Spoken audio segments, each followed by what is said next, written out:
Hi everyone. Today I'm going to take a look at 4 9th edition announcements that I think will have the biggest impact on Astra Militarum. All info for this video is taken from the Warhammer community website and is recorded on Saturday the 13th of June.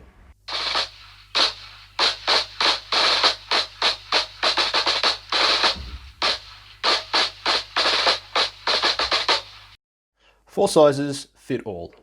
The minimum table sizes are changing and getting smaller.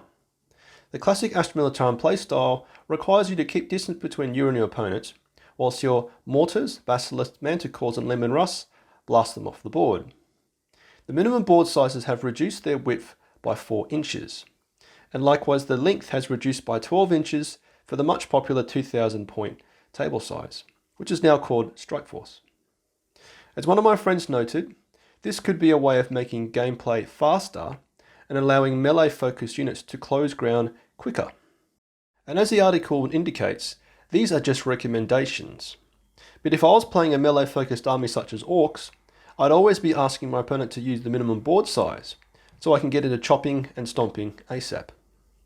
So for us Astra Militarum players, it means we'll need to be even more effective with our target priority and shooting accuracy, to make sure your opponent pays dearly for every inch of board they cover on the way to your army.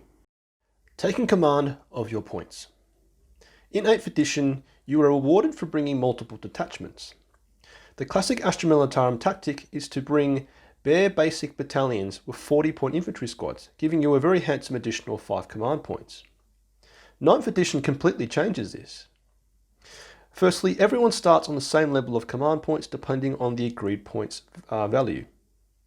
If you then decide to create additional detachments to your single core detachment, it costs you additional CP.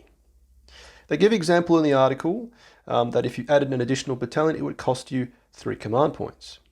Take note here, however, that if your warlord is in a detachment, then you are refunded the cost of this, so your first detachment is for free. So it is now better to bring less detachments than more, like in 8th edition.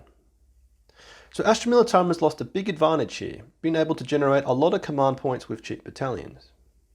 And if we look at the battalion detachment from 9th edition, it hasn't changed, but of course you can only bring 3 heavy support types. But as you know, most heavy support types allow you to bring multiple models in the same slot, i.e. 3 leman russ can be brought in a single slot. But this does mean now that you have to choose a single regimental doctrine to suit a wide array of units.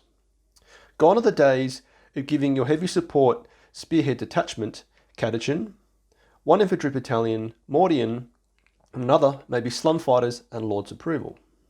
So you're going to have to now make a choice between starting with a lot of command points at the beginning of the game, but with a non-optimized army list, or perhaps less command points to start, but with a fully optimized army list. It's also indicated, however, that you can generate command points throughout the game at the start of each turn in the new phase, the command phase. And also another example I found tucked away is about assassins, whereby they can now generate command points for killing enemy characters. So I'll certainly be dusting off my Calidus assassin and giving her a go on the tabletop. Tanks are back on track.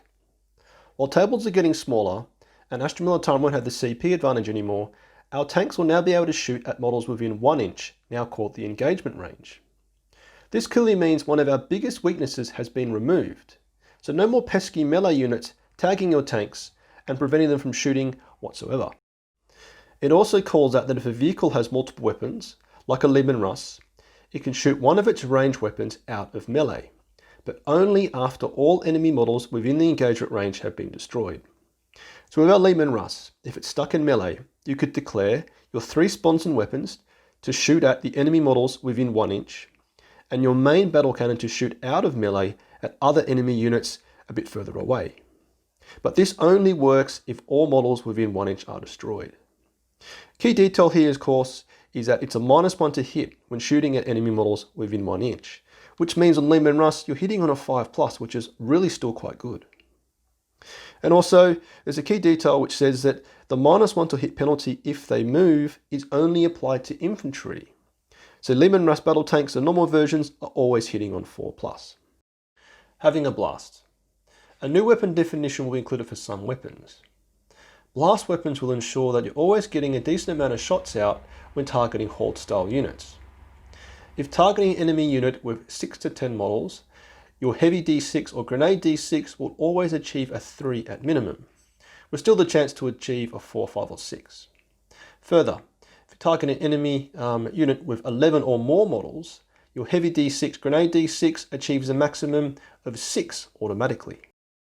This is clearly a massive change that's going to impact armies that take high model count units, like Tyranids or Orcs. Astra Militarum will also be affected, with infantry squads having 10 models and conscript blobs having 20. However, what they don't yet truly reveal is what weapons will be assigned the keyword blast. It does state, however, that 174 weapons have been identified in the new rulebook, and it actually lists out the Death Strike missile, and also has a picture of a battery of basilisks. It's a pretty safe bet that these will have the blast keyword. I'd also reckon that a Leibman Rice battle tank cannon, mortars, frag missiles, and plasma cannons will be assigned this keyword. So for an army that takes a lot of ranged weapons, it looks like we're really going to benefit with all of our explosive projectile weapons being guaranteed a lot of shots when targeting high model enemy units. On the flip side, it does also mean that potentially a lot of other armies may start to run very smaller model count units, like Space Marine squads, which can split into squads of 5. Also stated is that blast weapons can't be used to shoot at models within the 1-inch engagement zone by vehicles.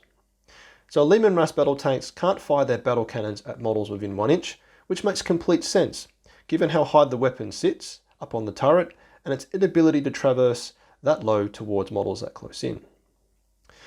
So things are looking really good for our armoured vehicles, able to blast enemies within 1 inch with their sponson weapons, and then when shooting our main battle cannons with the blast keyword, get a lot of shots out when targeting out high model count units with 6+ models. So there you have it, my take on the key 9th edition announcements that relate to Imperial Guard. Let me know in the comments about any other announcements that you think could impact us. And like you, I'm super excited to learn the new rules and how to best work Astra Militarum within this new universe. Right, so my channel covers everything Imperial Guard, including assembling, kit bashing, painting, and tabletop tactics. So please subscribe for more videos like that. Thanks for watching. See you next time.